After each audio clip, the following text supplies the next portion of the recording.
తండ్రి కుమార పరిశుద్ధాత్మకు మహిమ కలుగునుగాక. ఈనాటి జీవవాక్యం.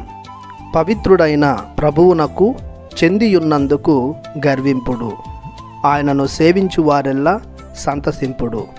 కీర్తన 105 వచనము 3.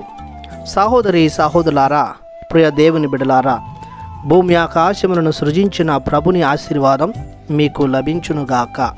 లేవియకాండము 11వ అధ్యాయము 44వ వచనం. నేను పవిత్రుడను కనుక నా వలన మీరును పవిత్రులైతిరి.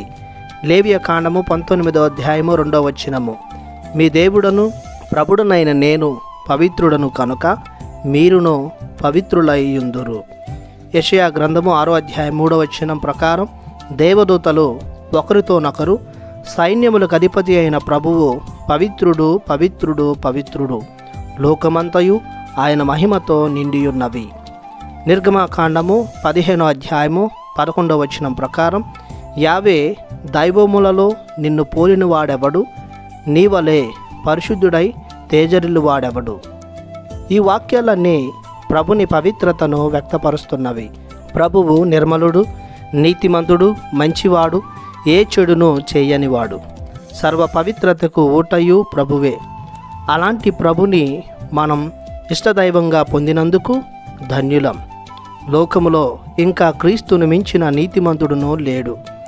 పవిత్రతకు మారుపేరు క్రీస్తు ప్రభువే. ఆయనను గూర్చి, ఆయన బోధనలను గూర్చి, క్రియలను గూర్చి గర్వించాలి. ఎందుకంటే ఎక్కడ అపవిత్రత కనిపించదు.